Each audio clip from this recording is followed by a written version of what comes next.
Hello everyone and welcome back to my The General Hospital 24 YouTube channel. I hope you guys are having a wonderful day. Before we start, please hit the subscribe button and give this video a thumbs up. Carly Spencer will face a bifurcation alert while Valentin Cassidy's outgrowth is revealed. Sonny Corinthos will also parade some suspicious jest. So then's what GH suckers can look forward to. For starters, Felicia Scorpio will stop by Carly's sanitarium room and try to move her. Jack Brennan is bad news. Since Carly nearly lost her life because of the Bane plot meant for Brennan, Felicia will advise that other incidents could follow. As far as Felicia's concerned, the stylish thing Carly could do is resolve from Brennan and stay alive. Felicia will offer up an alert about the peril Carly's still by and hope she'll agree to break effects off.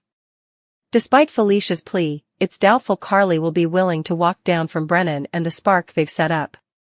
Next, Anna Devane will get into a heated argument with Jason Morgan, who'll try to block her from saving Valentin's life. It looks like Jason will push Anna to just let Brennan do what he has to do.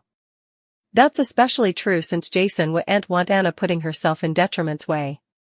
Still, Anna will lose her temper and come frantic over Valentin's imminent grim fate. Despite Valentin's miscalculations, Anna wouldn't want Brennan to wipe him off the chart ever. Alas, that's exactly what Brennan is planning on doing at this point. Brennan just aimed his armament at Valentin on the pier, and it appears he'll pull the detector as he bids Valentin farewell soon enough. Is Valentin a goner or could a adulatory curveball save him? It'll be intriguing to see if Brennan truly takes him out or if Valentin will use another one of his 9 lives. As for Sonny, he'll have a meeting with Laura Collins, so that should bring some talk about Valentin and maybe Jen Sidwell too. Laura will be a little suspicious of Sonny when he acts like her influence is holding him back from troublemaking. Sonny generally does whatever he wants, so Laura may suspect he's got some secret plans in stir. Speaking of secrets, Brooklyn Quartermain will worry that Lois Cerullo and Gloria Cerullo are still holding effects back when it comes to her espoused child. Lois will land on the hot seat, so she'll try not to cock Brooklyn off to anything regarding Giovanni Gio Palmieri's true lineage. Across city, Lulu Spencer will get an unanticipated caller, and the reason he shows up will be indeed more surprising. It'll be Harrison Chase who stops by to get a many effects straight with Lulu. Chase will make it clear that Lulu needs to butt out when it comes to Brooklyn's history. Chase may not be fully vended on keeping Dante Falconeri in the dark on his child, but he may trust that Brooklyn knows best.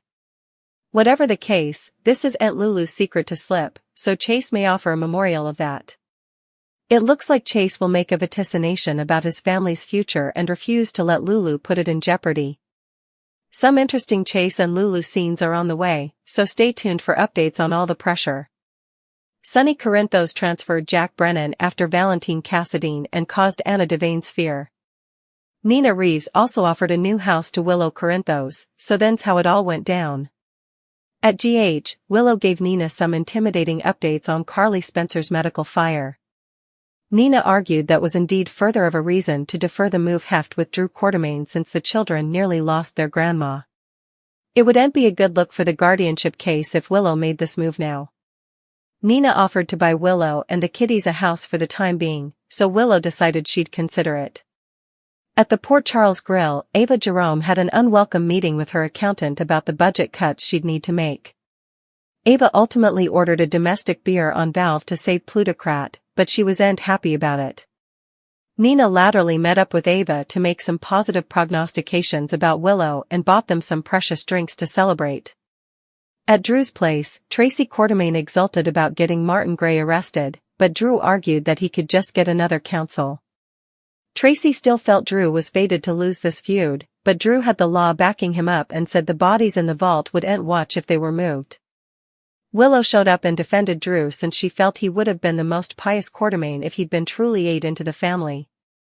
After Willow suggested Tracy only had herself to condemn, Tracy suggested that Willow would be the one condemning herself rather soon.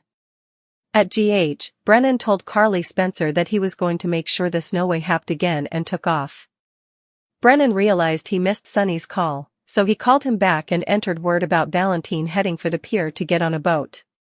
Since Sonny was giving Brennan a chance to catch up with Valentin, Brennan offered word on Carly's stay in the sanitarium in return.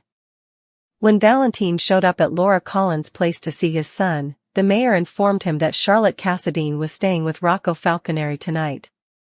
Laura pushed Valentin to turn himself in, but Valentin felt his only chance at survival was to run. After Lulu Spencer popped up and bothered Valentin wanted to flee with Charlotte again, he claimed that wasn't the case. Valentin stood by his decision to bolt, but he asked Lulu to tell Charlotte that he'd always love her and be with her. After Jason Morgan got the green light to visit Carly, he looked emotional as he rushed to her bedside. Jason said about Carly was a victim of polonium poisoning and that Brennan had been intended target. Sonny and Dante Falconeri got news on all the poisoning drama as well, so there was talk about Valentin being under dubitation. While Dante headed to the police station, Sonny filled Anna in on Valentin breaking in his house before. Sonny also dropped a hint about tilting Brennan off to his position, so Anna shocked and ran out the door. Subsequently, Sonny participated some sweet moments with Carly by her bedside, where she assured him that he was getting relief of her that fluently. At the PCPD, Cody Bell got tangled up in further legal drama since a misreading with his license plate got him arrested for grand theft bus. Molly Lansing Davis and Alexis Davis rode over who should recuse themselves from the case. Rick Lansing got involved in the argument too, but Cody pulled him away to remind him that Molly had been through a lot and demanded her parents to get on. Thankfully, the confusion was eventually cleared up, so Cody was free to go since he hadn't done anything wrong. Back with Molly, she pushed Alexis to stop letting Rick get under her skin so much. After Dante put an APB out on Valentin, he traded word with Lulu over the phone before diving Molly and Alexis questions. Once Sonny met up with Jason, he talked about Brennan's vengeance and how they had to make sure the job was finished. After Anna got in her vehicle, she left Brennan a voicemail and tried to get him not to chase after Valentin. Still, Brennan refocused a gun at Valentin on the pier and caught him by surprise by declaring that it was the end of the line. Valentin and Brennan's showdown will deliver some shocking moments, so stay tuned. A confused Brooke Lynn Chase confronts her mama and grandmother, Felicia Scorpio delivers words from the wise, and Valentin Cassadine's been dangerously deceived. At the Quartermain manse, Brooke Lynn is confused as she confronts Lois Cerullo and Gloria Cerullo. Lois looks shaken as Brooke Lynn accuses and confronts them, asking what other secrets have those two been keeping from her. Brooke Lynn now knows that her baby was a boy and he'd be in his early 20s, and she may suspect the relinquishment was through an agency. Thanks to Lulu Spencer, Brooke Lynn knows Lois got Martin Gray involved in the case, and why would she if there was commodity to hide? Brooke Lynn may suspect the relinquishment was an unrestricted one and not with an agency. In the meantime, Lulu is taken suddenly as Harrison Chase is at her door, telling her this isn't about guarding her family, it's about guarding his. Chase was thrown for a circle when he said about Dante Falconeri was the baby of teenage Brooke Lynn's baby boy. He was extremely angry, but he and Brooke Lynn managed to work effects out, but he's probably there to get Lulu's story from her side. Chase presumably will want to see the prints of Martin's notes that she set up and took, and indeed though this is a particular situation, probe it like the Bobby that he is. Maybe Chase will want to track down Brooke Lynn's son, indeed though she advised against it, for fear of pitching his life, at least she should know if he's okay and happy. Away, Laura Collins is talking to Sonny Corinthos and they're having a veritably serious discussion. She didn't want him to go after Valentin for Charlotte Cassadine's sake, although she did stop Valentin from taking Charlotte. Laura and Lulu had agreed Valentin's safest route was to turn himself in, but Valentin dissented. Is Laura talking to Sonny about Valentin, or about commodity differently, entirely? At the sanitarium, Felicia visits Carly Spencer, who's still recovering from polonium poisoning, and Felicia obviously doesn't trust Jack Brennan. Felicia encourages Carly to change commodity and advises her to end effects before it's too late.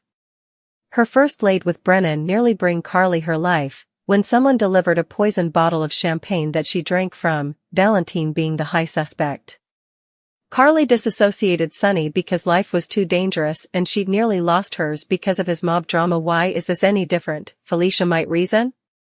Valentin realized he's been dangerously deceived by Sonny, because he's the only bone. who knew where he was headed, and Brennan's there to take him out. That's why he refused Laura's protection, because he knew he wouldn't be safe in jail or in captivity either. It would be a self-murder charge her way. With musketeers like Sonny and Brennan, who needs adversaries, and Valentin doesn't appear to be armed. Will he jump in the water and try to escape, or is this really the end of the line?